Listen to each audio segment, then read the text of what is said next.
Hi, I'm Jack Danen, and welcome to Danenview Farms here in Tavistock. We're a family-run dairy operation.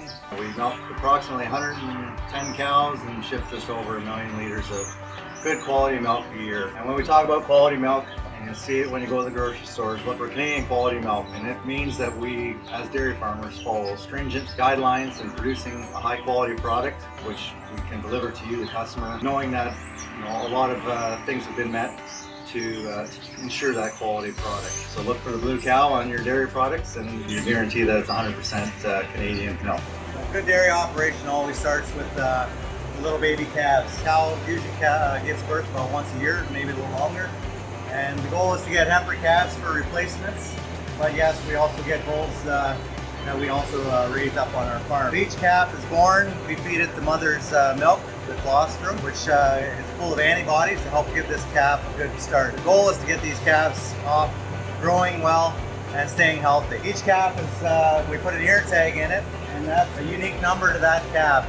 So we register that number and that belongs to my farm. That ear tag will stay in it for its lifetime, and that is all for traceability as the calf moves through its life cycle through the farm and then after it leaves the farm as well. And that number is able to be traced back to here. So it's all a very unique part of our system here. So the goal with getting the healthy calves, get them growing well, we'll breed them at about 14 to 15 months old with the goal of having them calve at 2 years of age. And part of that is it's a healthy life cycle for the calf, the heifers growing up and get them into milk production. So we really focus on growth, making sure they stay healthy, quality feed, good conditions, lots of airflow, so we don't get pneumonias and stuff like that. It's all part of our ongoing daily workload to keep these calves well fed and growing.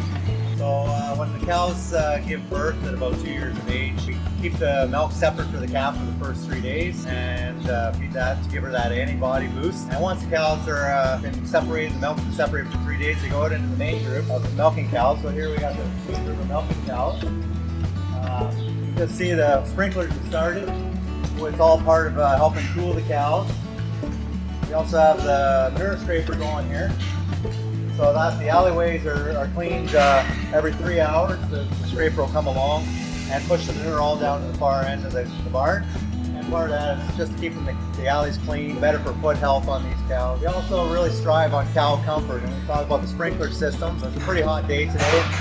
The cows just stand underneath it. They just really like it. A bunch of them had already laid down since we fed about an hour ago. So our goal is to get the cows to get milk, come and eat, cool down with the sprinkler, and then go lay down. And they make the best milk when they're laying down and healthily chewing their cud.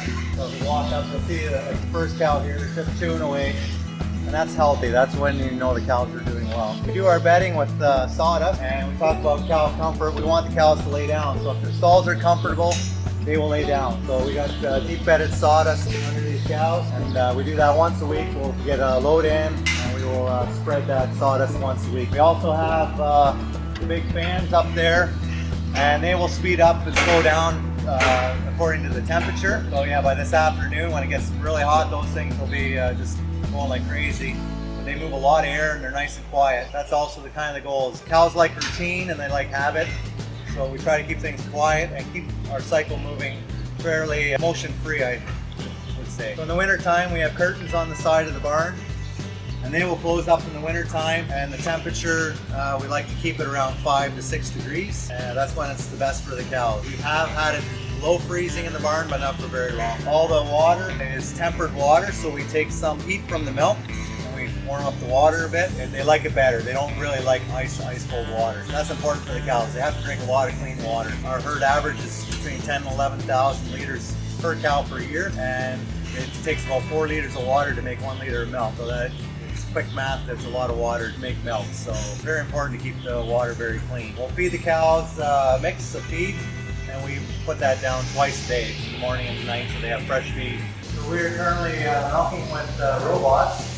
We have 2 box PA robot, and this is the robot right here.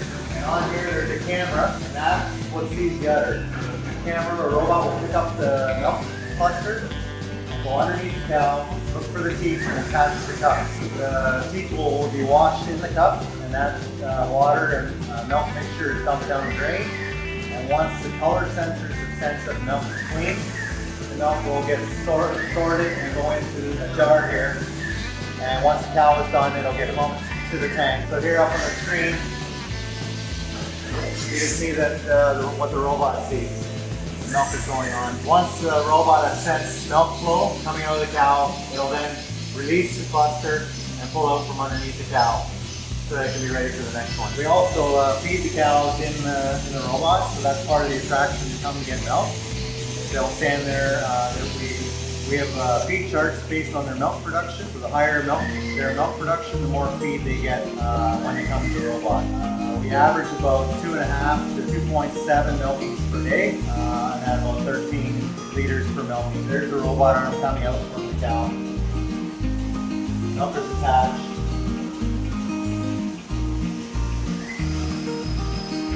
So around the cow's neck, there's a transponder, like a belt with a little transponder on it. So you can see where that cow's eating here.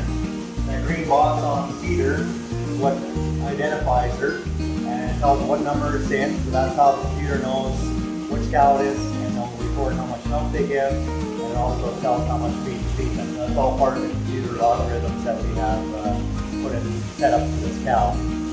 So this cow here, her number is 919. So far she's given us just over almost 6 liters of milk, and the little T stands that her milk is going into the tank. We also can separate milk for calves.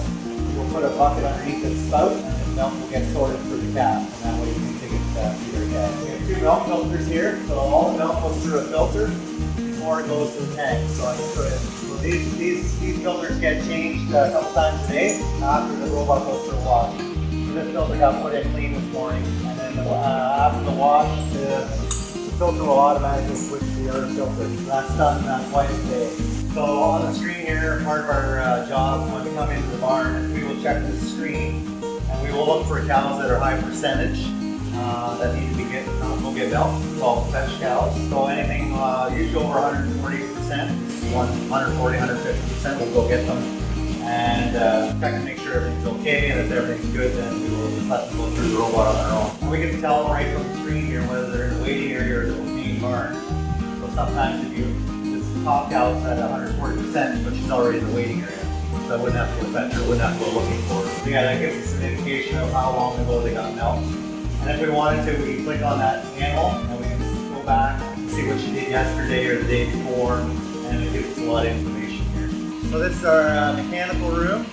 So this is kind of the heart behind the farm.